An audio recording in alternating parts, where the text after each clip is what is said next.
recording. This is the Nashville SIG Release Meeting on October 16th, 2023.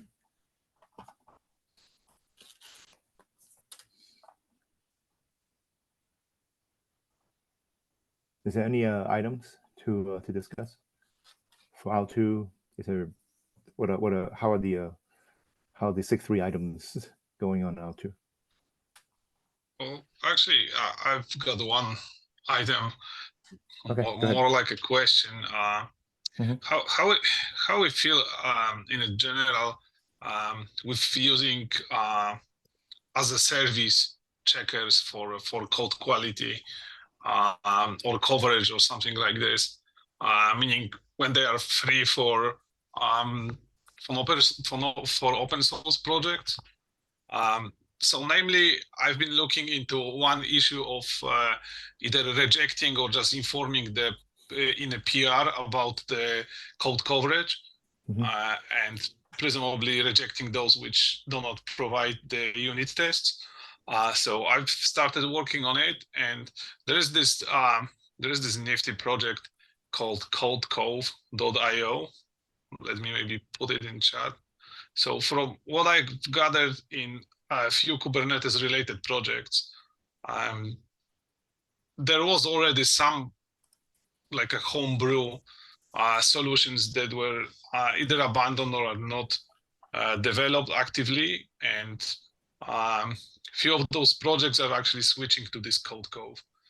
So basically what it is, it just uploads the result of coverage test to their servers, and then it interacts with through the GitHub app. It interacts with the PR content. Let me see if I can show you how the result looks like. I had it somewhere here. So then it presents pretty nice like highlighted code. You can just click through it. That's probably it. Yeah, that's I will put it in the chat as well. So you will have this like a table showing like, you know, the coverage diff and stuff like this, and the table next to it is like impacted files and delta coverage for it, and there is a full report on the site. Full report, from what I gathered, is only available for like a paid options. But that what we have here is it's free for open source projects, and it's pretty insightful, and it might give maintainer information, just, you know, not to merge it, or if that's required, like when in a rush or whatever, just to merge the code without the test, and just, you know, make a note to chase someone for those tests later, and so on. So like my general question is like, how do we feel about using like a third party as a service solution? So is this sorry, I did not completely understand. When you say third party as a service, so is it like a GitHub? This is hosted on the cloud or something, and then they So during the PR verification job, like a pre-submit job, their application, which is deployed in let's say your CI, right? It generates the code coverage report and uploads it to their servers. So then is there many other open source projects using it? Well, I've seen a discussion in Kubernetes itself. They had their homebrew solution, which was basically in post-submit jobs, it was doing the coverage report, uploading it to GCS bucket, and then every pre-submit job that runs on this repository basically compares what is considered to be base report with what you have in your PR content. And it's because right now if I run go test, I see a coverage output, I think. At least for controllers. I think it was because they linked, build a link to some other tool. Then you can save it to the file, keep it in the bucket, a next job with somebody, let's say, changes 5 files, you don't really have to track what was changed, but you have some, you have the coverage percentage from your base commit, and you have coverage percentage in what is in basically in a PR content, right? So if those things two are different, meaning like the new content is less, it means it doesn't provide enough coverage for with unit tests, right? So you can then just put like information in a GitHub page, and that's it. So basically that's what was the Kubernetes project doing, and that's they're not like rejecting a PL based on a drop in code coverage. No, but there is an option in application they are using. Because that sounds like work. I guess displaying coverage is fine, but then to have an automatic thing that would compare coverage and then rejecting a PL, that sounds like work. Anyway, yeah, sorry. Right. Using a third-party tools, as long as it doesn't have major licensing agreement, it should be fine. The problem is, I don't know how stable they are in terms of like, if we have major dependencies on it, I will have to kind of work with the community and see whether or not this is something they're comfortable with. Should we check with the LF too on this one now that we that too. LF? Well, I mean, that's the policy side, where LF and TSC would have to say, yeah, we can use it. There's a community side that whether or not they're okay using these tools. But yeah, we should actually. Yeah, so the issue to use this code app in Kubernetes repo was put on a freeze. I guess it's been staying there for like a year or something. So they probably are also not sure. But it would basically speed things up, and but on the other hand, if for some reason at one point we would want to change where we host our code or our CI system or something, so something homebrew, which is like basically something that you run from command line, would be like a CI and Git provider agnostic, right? You can run it anyway. On whatever setup you have. Here we're kind of bound to GitHub. Although I guess the CodeCov also works with like a GitLab. There's no getting out of GitHub. Yeah, we're not moving to GitLabs or anything. So. Yeah. Well, I mean, you never know. Okay. No, it's something to explore for sure. The output, the link you gave is pretty nice on that PL. Okay, go ahead, Vish. All right. Do you have anything? Oh, sorry, Rado. There was a question from Vish. So currently, do we have any coverage? I mean, I think most of the code in the Nephew is Go code, right? Basically. Yep. I mean, I've done Go before, and I've actually had make files where I will create the coverage report. It will also generate the HTML files, and I'm able to actually see the code coverage. It's color coded and all that stuff, cool stuff. So do we have that today? Yep. For controllers, we have that today. Yeah, I know. Oh, we do. That's actually part of CI/CD too. Yeah, when I wrote the base controller for FIGC, when you do a test, it actually runs the coverage. Yeah, and it shows up on the editor as well. Yes, it does. So I can actually go to one of the PRs, and actually I'm able to see that today. Yeah, you should. Oh, cool, nice. I mean, individual modules, not like over the entire code base. You can see it in a build which go through make, like executing like make in a top level directory. It is in make files though, but for in CI, I don't think we have anything that. I see. That's what I was thinking. Because if it's part of the make file, we should just invoke that make file, the target, and if you're able to do that. Yeah, we can take that as a reference of anything. This is what it looks like for the green and the red in the VS yeah, Code. you can. Yeah, so I usually run Go tests directly too. So Go tests is the one. Oh, I'm seeing IDE basically. Yeah, and then the red is the bottom. Oh, I see. See running tools, blah blah blah. Okay. But did you also know that you can also actually have a HTML generated and you can able to see the coverage too? This one actually doesn't coverage. You should be able to see coverage. Yeah. The coverage should be here somewhere. This .html. So that's what I like about Go.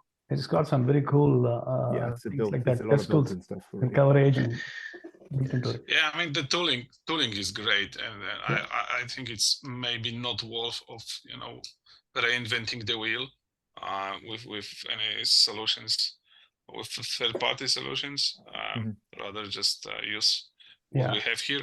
I don't know. I'm just curious how's the position. Because I was able to use it at the top level directory and generate it for everything. This was in the past, so and we could be able to see the HTML files too.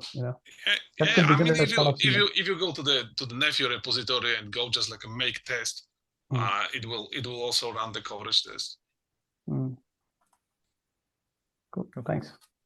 No, it's a good thing to explore. I mean, we don't have to make a decision today, but then definitely it will be something good to do. But Rado, have you tried to hook it up with your pre-submit? Does that work?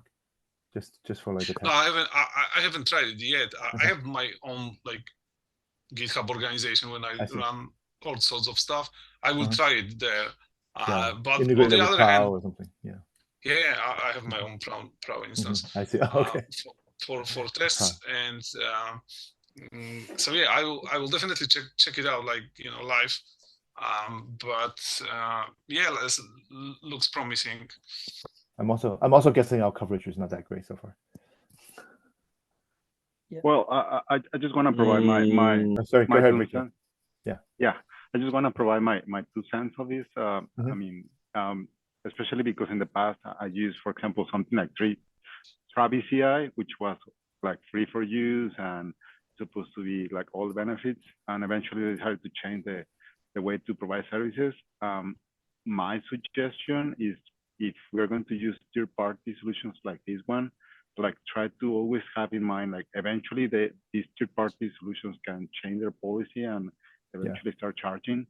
So I mean, the CI was simple, like maybe like create like everything like easy to hook up to another solution. Maybe in this case, like it would be the same thing. Like I'm not trying to rely too much in the features that maybe this solution provides. Like maybe just create something generic, and eventually we can migrate like from solution A to solution B without having to rely too much.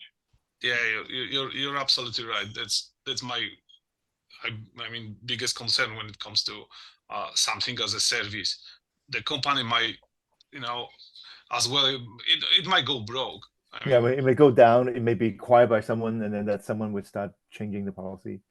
Right. Or be like buy out by other company, and they will decide it's like too much cost to provide free service or whatever, right? So that's a good point. Yeah, that's a good point.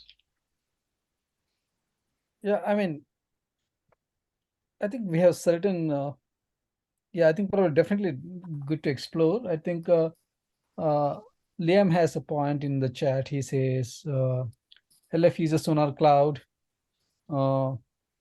Whether we could explore that. Basically, since LF is already using it, probably it's kind of an approved thing. But we need to figure out whether it supports Golang. Well, I mean, you can go as far as you like with that. I don't know whether it supports Go or not, but they use that to check, that you have 50% coverage or 80% coverage or whatever their benchmark is for. Is Aeros paying for that? Is that why? Are we getting it as like part of the? We had it in ONAP from the Linux Foundation as part of the deal, so I presume we get it here too, whether we want it or not. But it is they also use that for security scans and things. So it's probably good that there's one tool for everything. But anyway, I thought it probably wouldn't be worth putting a huge amount of effort into tuning ourselves, but talking to them first and see.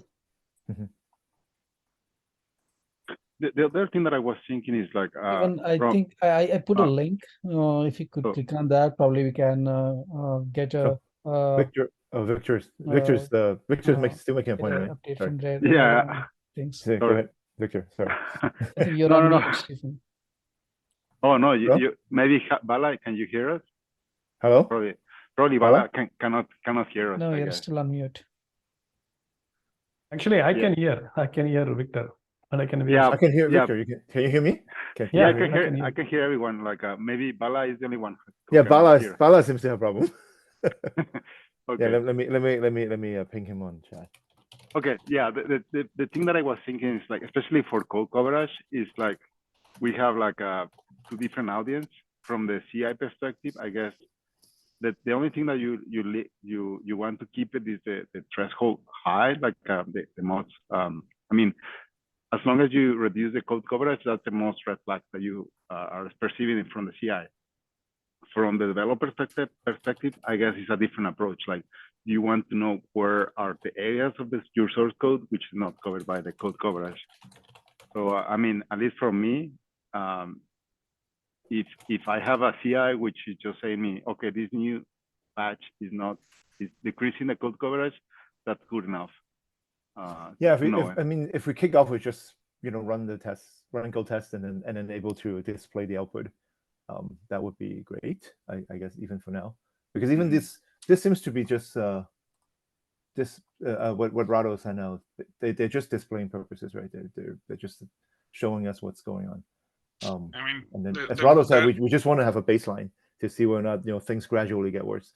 Yeah, I mean the bare minimum of what they're doing here we can implement pretty easily, just to have a modified Prow bot to display the statistics. Yeah, I mean beyond display would be as you said, you want to track whether or not they're decreasing in coverage as SPL goes into the repo.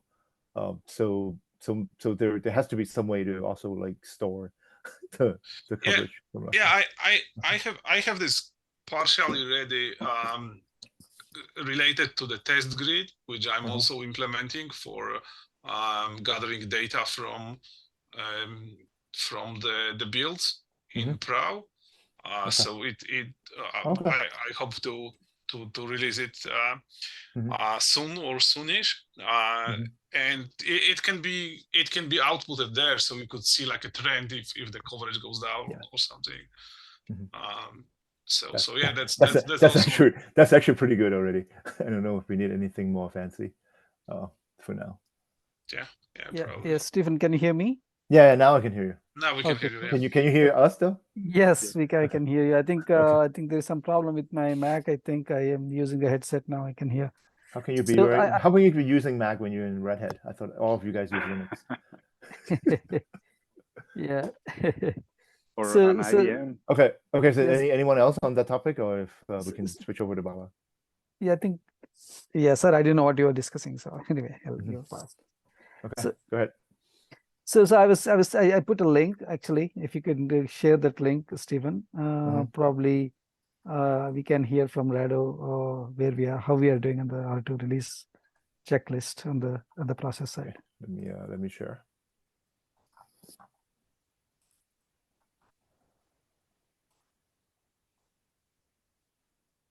Yeah, Rado, thanks for that summit talk. Hopefully it was not too late for you. It just got postponed. No, don't worry. Most of the time I go to sleep around 1 a.m. So that was like a middle of the day for me. So yeah, no problem. Can you see the screen? Yeah. Yep. Yeah. Okay, good. So I think there are a lot of items in progress. So probably I just want to make sure whether we can. It's on Rado. Yeah. This is just Rado. I just filter. Oh, I see. I know since Rado we do not. Rado sometimes is not able to join the SIG automation meeting. So I just wanted to make sure that we get it here. So the two things. One thing is are the status correct? I think some of this may have been completed. I just want to make sure that we are in the same page. Yeah. I will update them.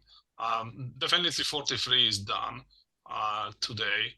One of the PRs was merged to fix the recent change in a fossology scanner.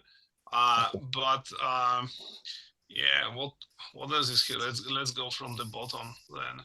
Okay.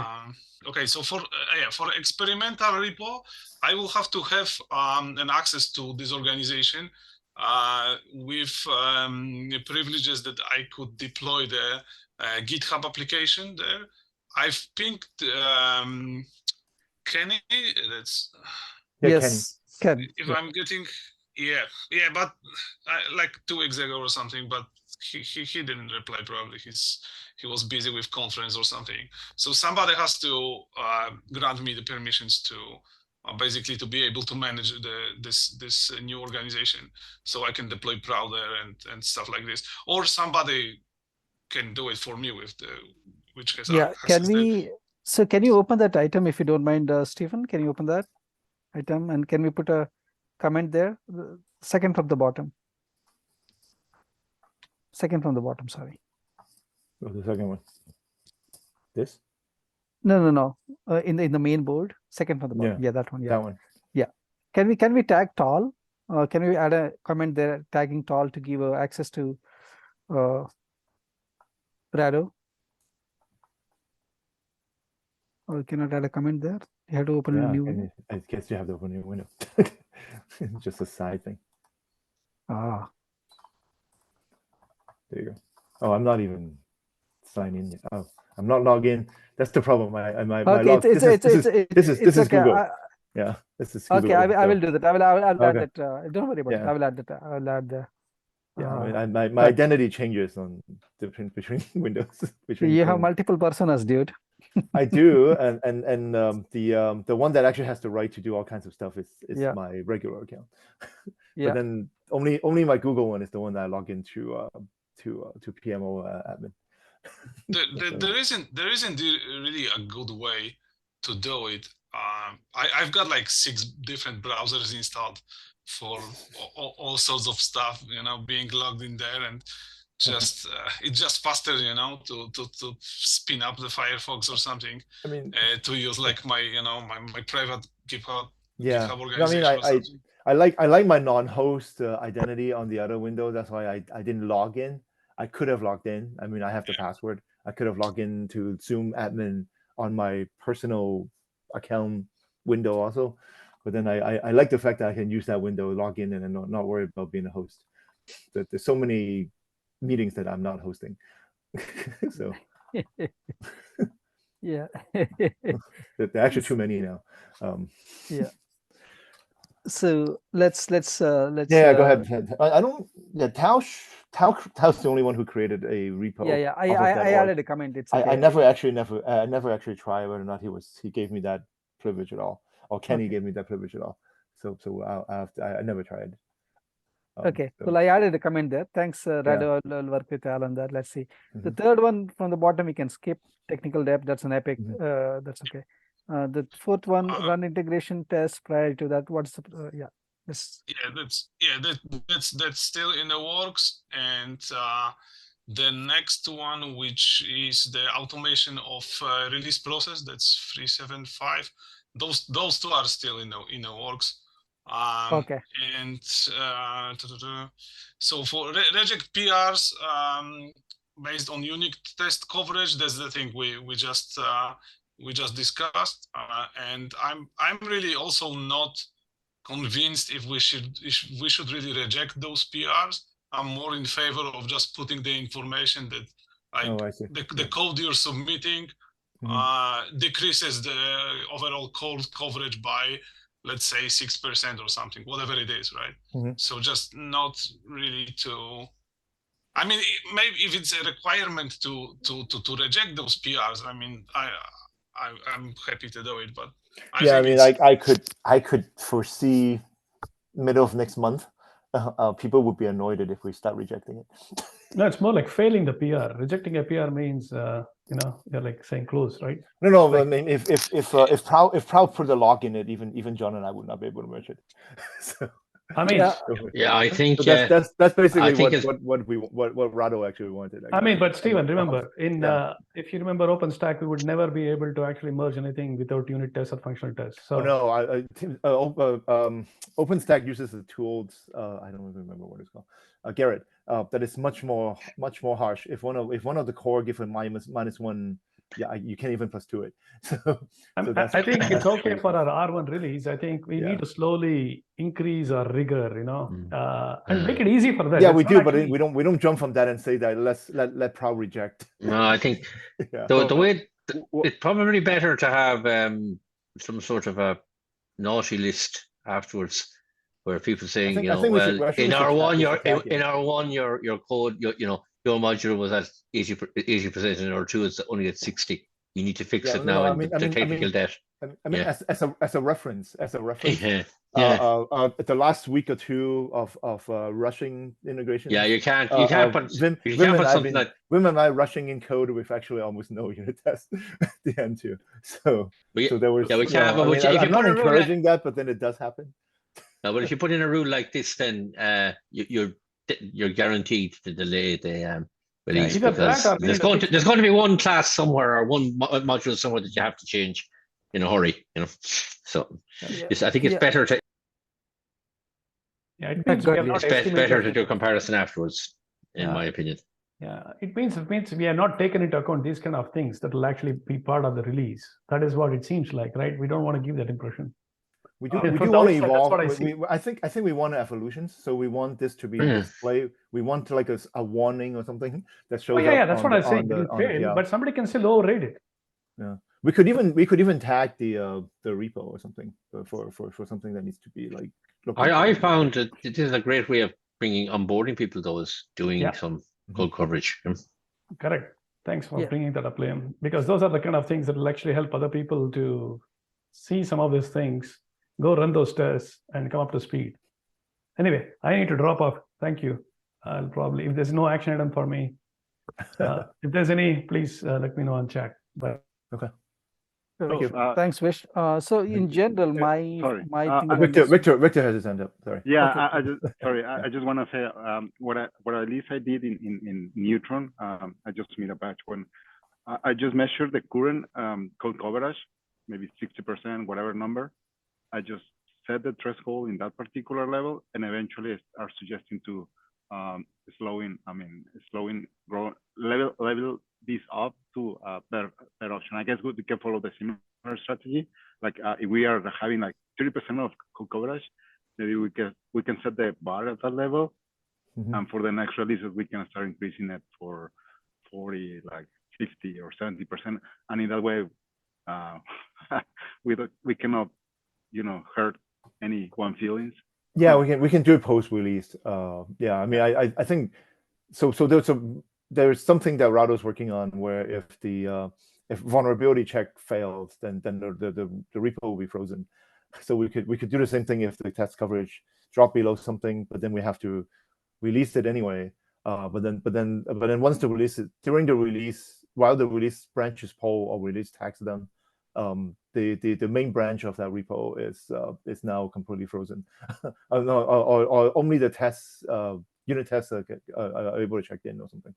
So we can probably ensure that. I don't think there's tools to lock it down like this to this level. I guess human would have to intervene on this case.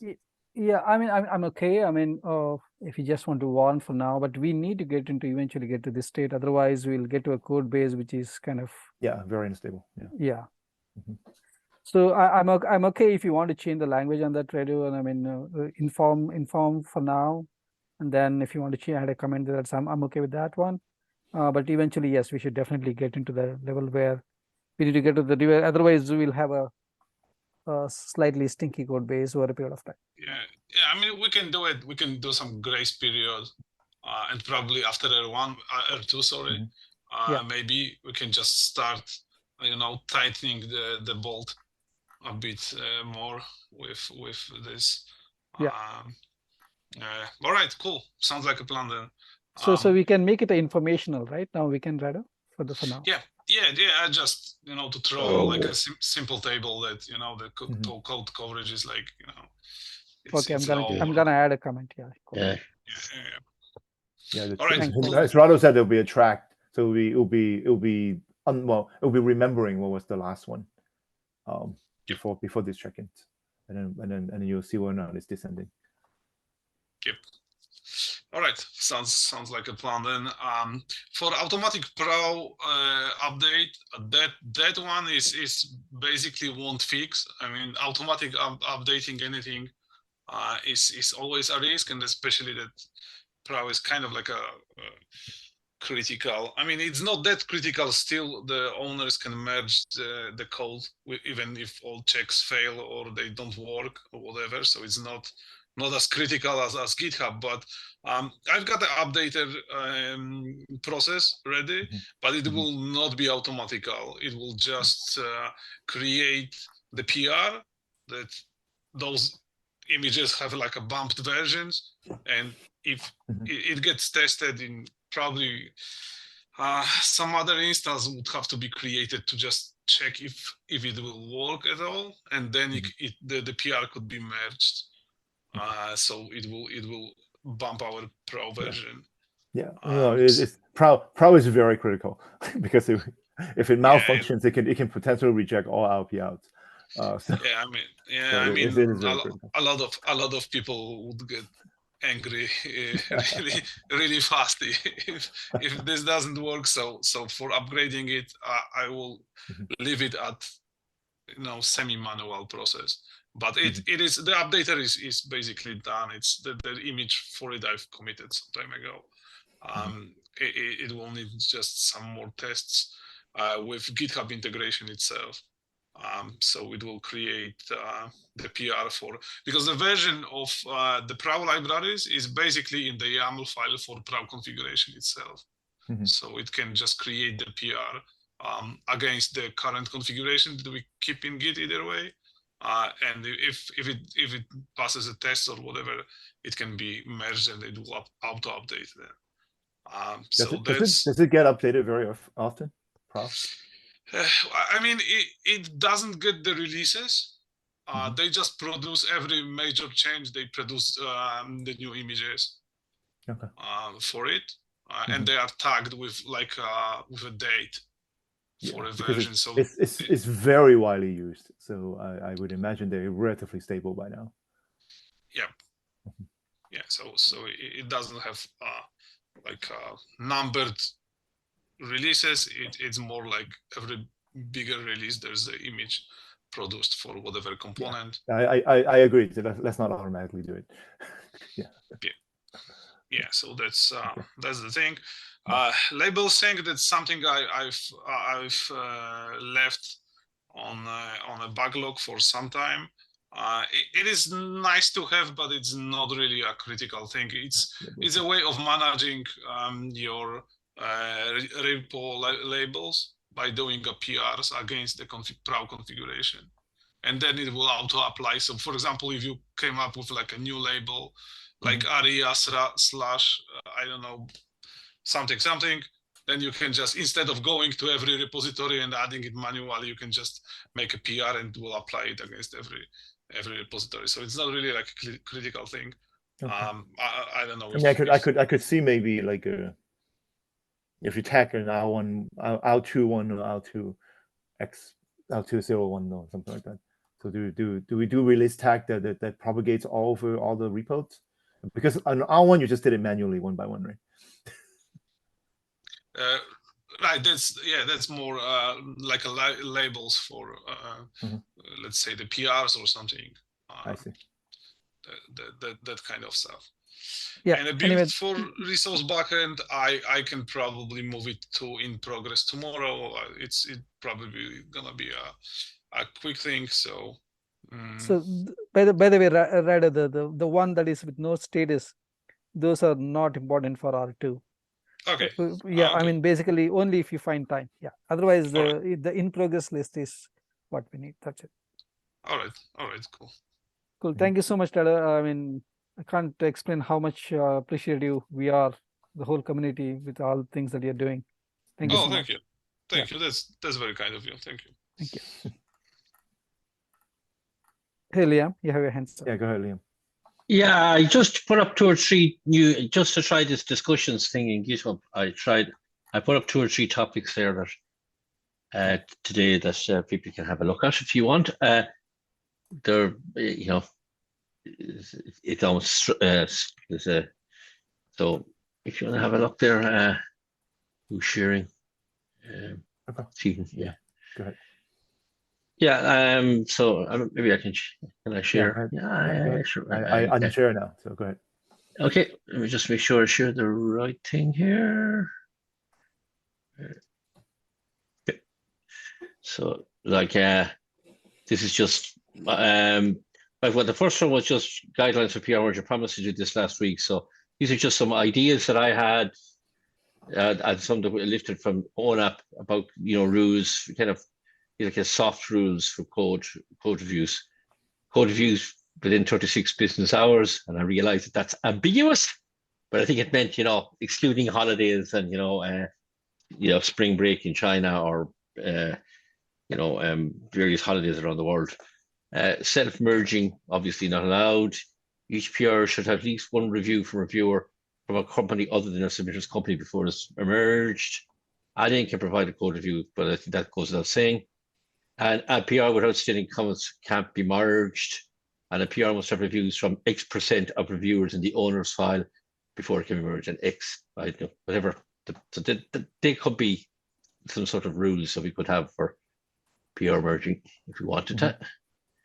And then the other was those commits and commit messages. I just basically pointed to the ONUP page here because there's some good stuff about in ONUP. They just talk about not mixing kind of you know, code type reviews, and there's don't. I mean, there's something, don't put a period at the end, blah, you know, but don't put white space changes or kind of formatting changes into reviews that you're doing functional changes in, you know. A few sensible rules like that we could take. And the third thing that I was working on, which is probably a little bit more substantive, I just documented there. I'm making a bit of progress getting it working locally on my MacBook. So this is the steps I'm doing, and this seems to work for me to get the Nephi operators running in my local VS Code towards a kind cluster running in Docker on my local MacBook M1. Which is good for me because it means I don't have to go looking for a VM. But that's what I've in there so far. So people want to. I just thought this format might be a bit better than a bit more permanent than Slack for these types of discussions, and then we can actually pull some of this stuff out into real documentation if you want to, you know, as we do the documentation stage or two or whatever. So that was. Oh, that's cool. Awesome. Yeah, that's cool. Yeah. About the third one, if you could open it, the PR merging, yeah. I mean, so for second point, the self-merging of code, this is already enforced by PRAO. You cannot LGTM and approve your own submission. So this one we have covered. The third one actually I like, but I will have to think about it how to. We don't have to have these as formal rules. I mean, in ONAP, actually, we just use this as rules of thumb. Because again, there can be times when it's when it's 8 p.m. Pacific and there's a release the next day, and there's only John and Steve, you know, it's only the guys on the West Coast that's awake. You know, sometimes, you know, it can, and it's only like a parameter change. But in general, the idea here is just, you know, to this is more, you know, this isn't really aimed at, you know, there's a script and there's a parameter that's just, you know, that somebody's put in a 0 instead of an O or an O instead of a 0. This is more kind of the, you know, where feature changes are coming in. You know. Yeah. For number 6, this is also adjustable. There is a plugin for PRAO, which is currently also enabled. Okay. So we can set, like, you know, how many approvers have to approve PR before it gets merged or something. So this is also doable, meaning that we can set like an arbitrary number on it. and it will go. And about the first one, in few projects I was either involved or I know of, there is kind of like a streamlined way of merging stuff. If for, let's say, 3 days, it doesn't get any hate comments in it that I, like, this would work, I really object or something. So the maintainers just go, and for obvious stuff, which is like, let's say, some, like simple configuration changes or stuff like this, they just merge it away without doing like the whole review, approval, LGTM stuff for them. So this can be, for example, set in some periods of development cycle. So like at the beginning, right, when if something breaks, nobody will start running with their hair on fire. I think go ahead. Sorry, carry on, Rado. And then gradually going towards the release date, it can be changed. Like we're not doing this, but that's also the good point, because for some useful PRs are just hanging there because people are occupied with something else. So it's just to stop people waiting forever. If so people know that they have to, make time to review the PRs. Or else, so speak now or forever hold your peace. Thank you. Thanks for the discussion. This is a nice. I think Victor has his hand up there. Thank you, Liam. Yeah. Well, I just wanna mention, at least because most of us are like ONAP survivors or OpenStack contributors in the past. So usually for systems where you were using Garrett, so you can provide like the code review through Garrett, right? That's right. Usually the feedback, the way to take that feedback is just doing a commit amendment, which is fine, and that was working mostly in Garrett-based systems. But in Kubernetes and all the pro systems where you can provide suggestions, I guess that we have to dictate what to do, because when you accept a GitHub suggestion, that changes a little bit the authorship of the commit. So which is fine. So maybe I would put it some comments there. But please feel free to comment, Victor. I mean, this is based on Garrett. This came from my Garrett days, which are not that far behind me, and I just going anyway.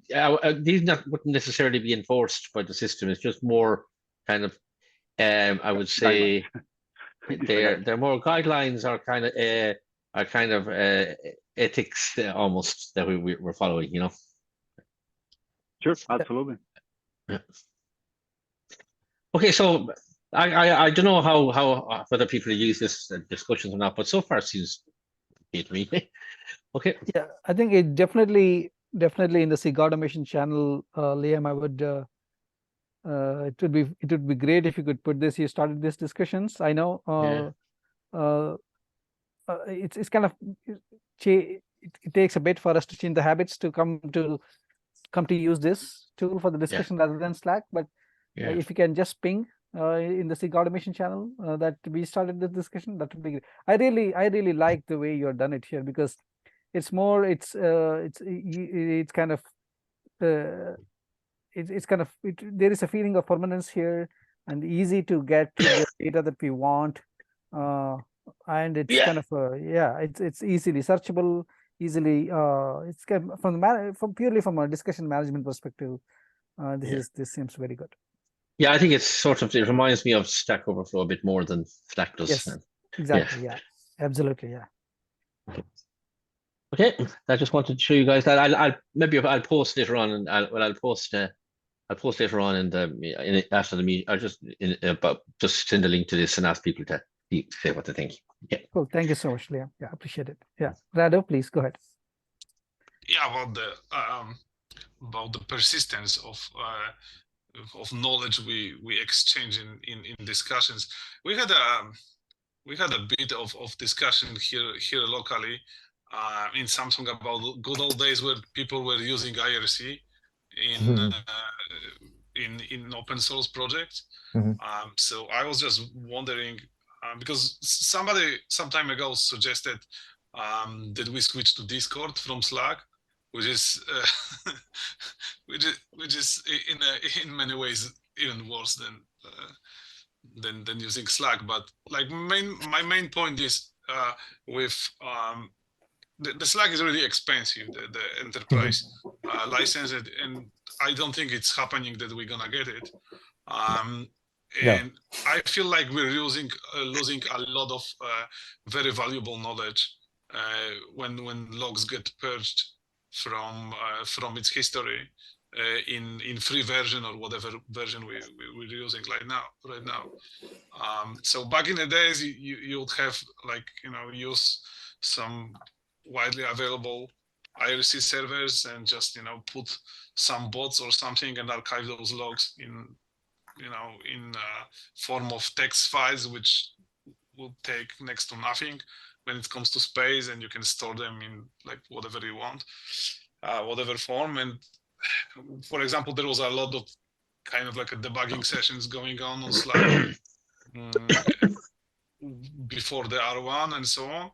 So I feel if this gets purged from Slack over time, the community will lose quite valuable piece of knowledge, like about all the inside works of the project. So we're wondering like how viable it is to switch the communication to IRC, or if we set it up as an alternative channel, nobody will use it, like with mailing list, because Slack is very convenient, I must admit it. Yeah, I mean, you can post pictures and emoticons and stuff like this. But yeah, that's just my my point, that we're losing our very good discussions from time to time. Yeah, I think Vim make a suggestions on the open source part. I don't exactly remember the name. But yeah, something I don't remember. Yeah, yeah, we can ping him for this. He was suggesting something on this, and then we're losing things. We're using like a trial versions, which is still on trial. So I don't know how long we have. And then I did ask the Linux Foundation for sure. We're not getting the enterprise version of Slack, RFN or not. So Talo was mentioning some time ago how expensive it is, but I'm not really sure.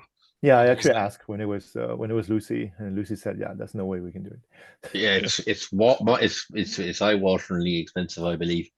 But maybe it has its use. I mean, it's maybe for very short question and answer where people are obvious, or where's the calendar for this meeting? It's that type of thing. It's fine. But maybe when it gets into kind of a technical discussion, maybe we should have a kind of some sort of it was getting kind of into 10 or 20 minutes. Maybe we should have a kind of some sort of rigor where we say, right, we'll move this discussion across to some other forum, for example.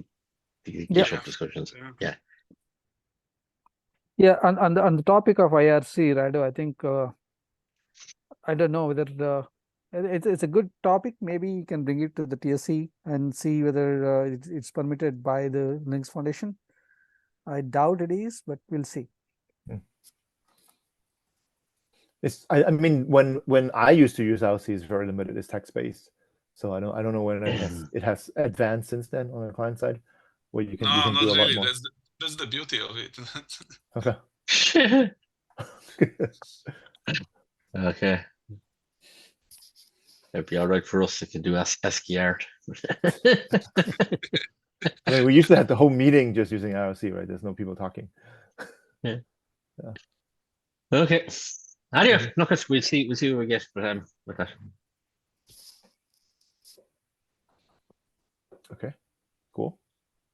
Anything else?